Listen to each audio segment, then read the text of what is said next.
ketika Indonesia dipandang lembek oleh bangsanya sendiri, hingga terjadi sebuah pengkhianatan, bukan dari tentara penjajah, tapi dari dalam tubuh Republik. Seorang negarawan ditangkap oleh bangsanya sendiri. Siapa dia? Dan kenapa begini jadinya? Sebelum proklamasi 17 Agustus 1945, Indonesia gemuruh dengan optimisme. Namun keberanian bukan hanya soal pertempuran. Ada tokoh intelektual bernama Sultan Syahrir yang memilih jalur diplomasi demi pengakuan internasional. Banyak dianggap sebagai pahlawan tanpa senjata, tetapi jalannya penuh kontroversi dan akhirnya menimbulkan pengkhianatan yang bahkan hampir memecah negara muda ini. Konflik ideologi, penculikan dan janji antar pemimpin akan membuka luka-luka yang masih terasa hingga sekarang.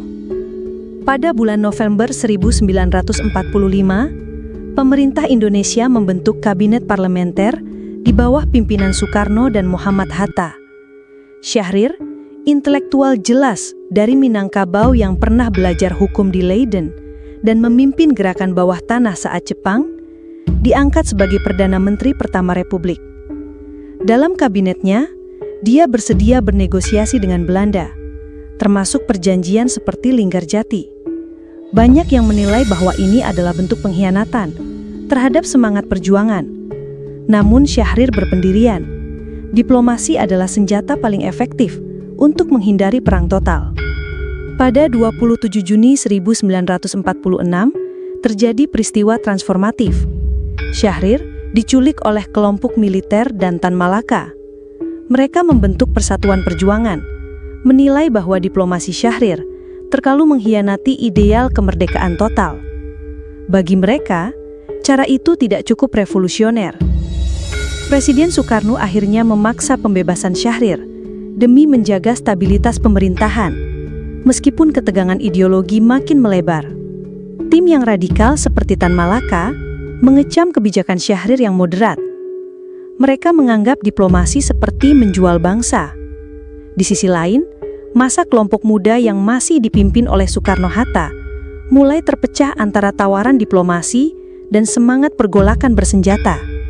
Syahrir sendiri menulis dalam pamfletnya Perjuangan Kita bahwa mengabdi kepada fasisme atau kolaborasi adalah dosa terbesar perjuangan rakyat, apa yang disebutnya sebagai pengkhianatan ideologis. Konflik internal ini terjadi tepat 1 tahun sebelum proklamasi, pada medio pertengahan 1946. Konflik ini melemahkan moral parlemen dan membentuk atmosfer kekacauan yang nyaris mengganggu konsensus.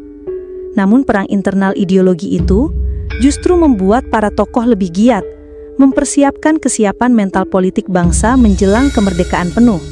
Kebanyakan pemuda militan dan laskar-laskar rakyat menganggap Syahrir terlalu kompromistis. Tan Malaka bahkan sampai mengorganisir kelompok militer untuk menggulingkan pemerintahan melalui pucuk kekuasaan militer di Surakarta. Namun keadaan akhirnya diredam oleh keputusan diplomatis Soekarno.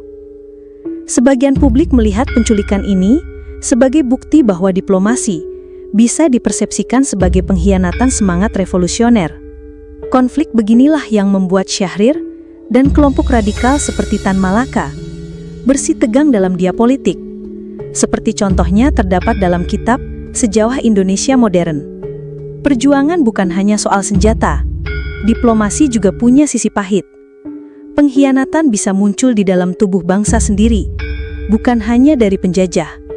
Syahrir adalah simbol diplomasi sekaligus kontroversi. Ia pahlawan bagi yang ingin negara modern, tapi juga dianggap pengkhianat oleh yang ingin perjuangan tanpa kompromi. Saat kita menyongsong 17 Agustus, kita harus menyadari kemerdekaan tidak datang dari satu suara indah, tapi dari pertarungan ide dan karakter bangsa.